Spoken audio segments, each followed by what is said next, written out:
If you want to win more consulting proposals, stop focusing on the consulting proposal. Yes, there is a structure that works when it comes to an effective consulting proposal, but your business is not won in the proposal. Your business is really won way before the proposal.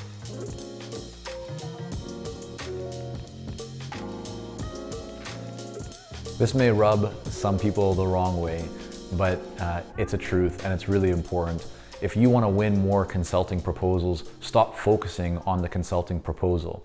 Yes, there is a structure that works when it comes to an effective consulting proposal, but your business is not won in the proposal. Your business is really won way before the proposal. So what do you want to focus on? You want to focus on having a meaningful consulting sales conversation with your ideal client. You want to really dig into understanding their situation, their problems, the extent and impact of those problems, their desires, their goals, what they see as being valuable, and really getting clear on what that value means for them personally, for their organization, for what they care about, and the impact that the project can have.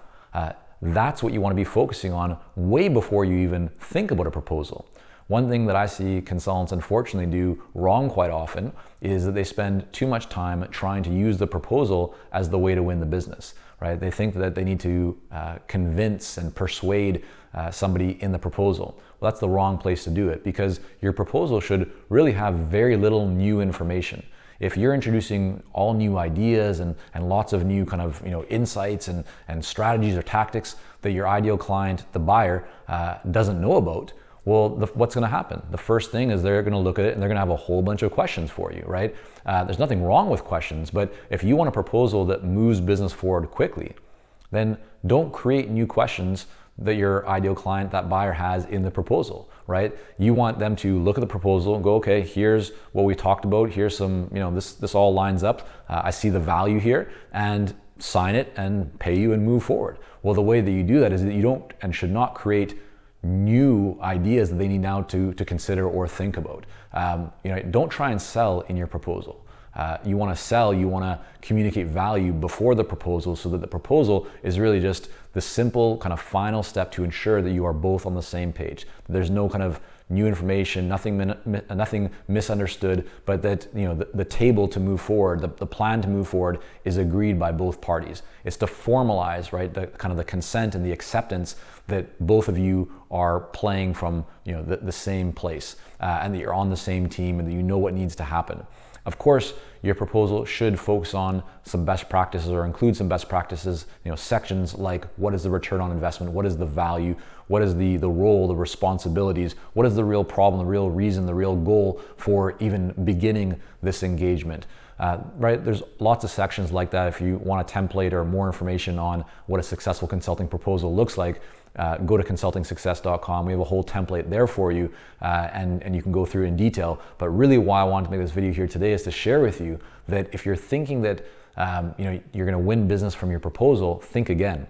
Because I've seen a lot of people who go and get quite excited about, I'm talking to somebody here, they've asked me for a proposal, and then the inevitable happens. They'll send the proposal and then crickets, right? You don't hear back from that buyer, and you wonder what went wrong. Well, what went wrong in most cases is that you rushed, right? You tried to move too quickly from initial conversation to sending a proposal, and you relied on the proposal to do the selling for you, to do your kind of your marketing, your convincing, your persuading, right? To make your case.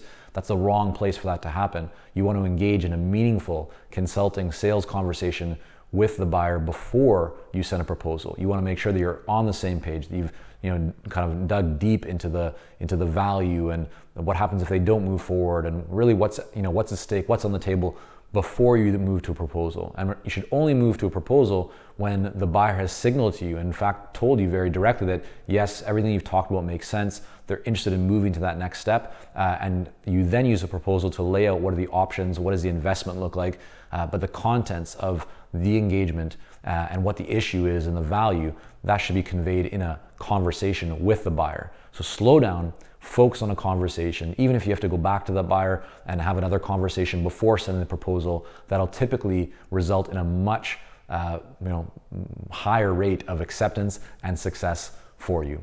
If you want new insights and to be notified when a new video comes out, be sure to hit subscribe right now, that red button if you're on YouTube or LinkedIn, hit the follow button. And as always, welcome you to connect, to reach out. Love hearing from you. Take care.